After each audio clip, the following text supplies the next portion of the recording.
مصطفیٰ سے ہم کو اور آپ کو محبت نہیں ہے؟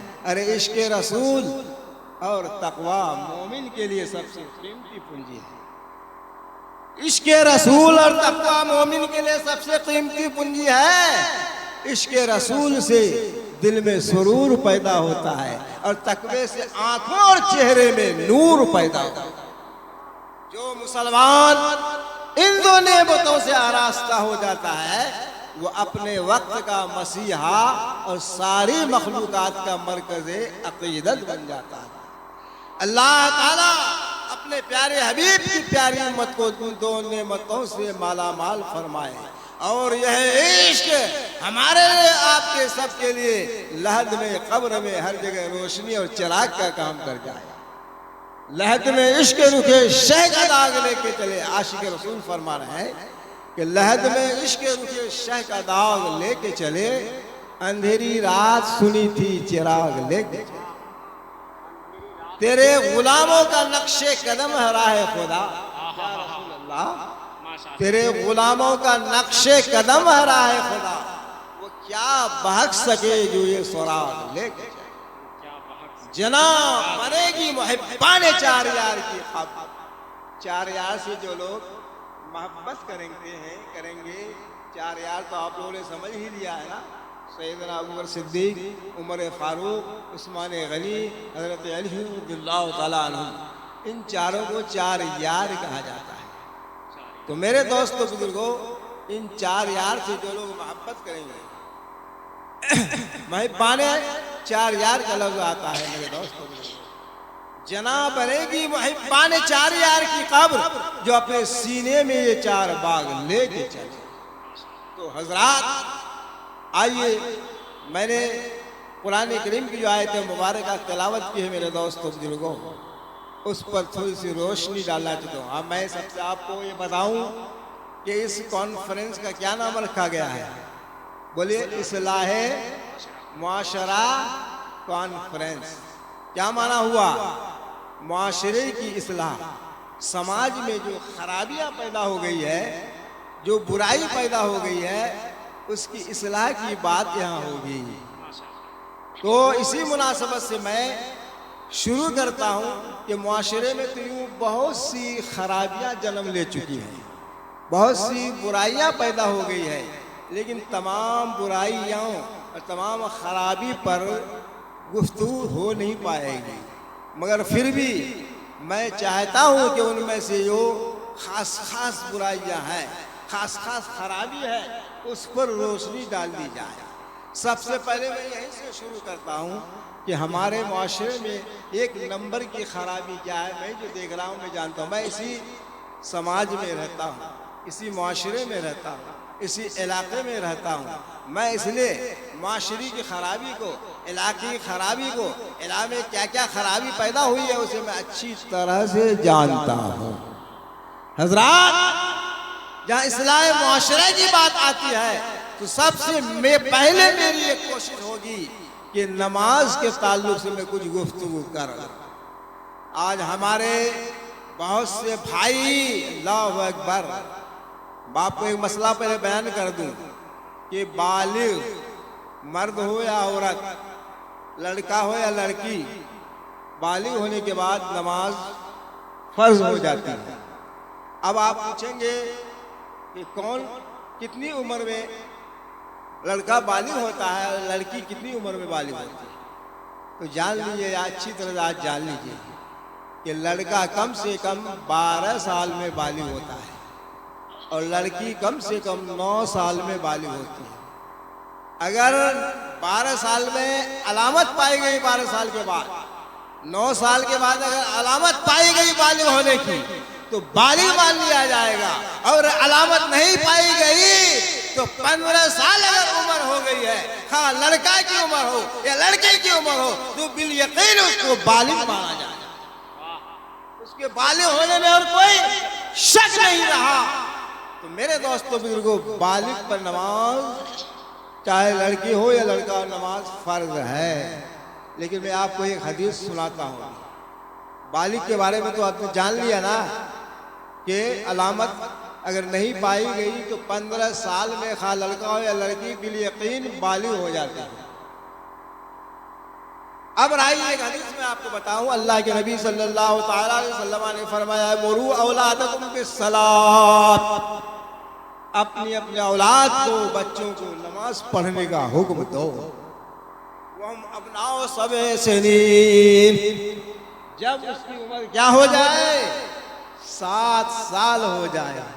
توجہ چاہوں گا، اللہ کے نبی نے کیا فرمایا کہ اپنی اولاد کو، اپنے بچوں کو نماز پڑھنے کا حکم دو، نماز پڑھنے کے لیے کہو۔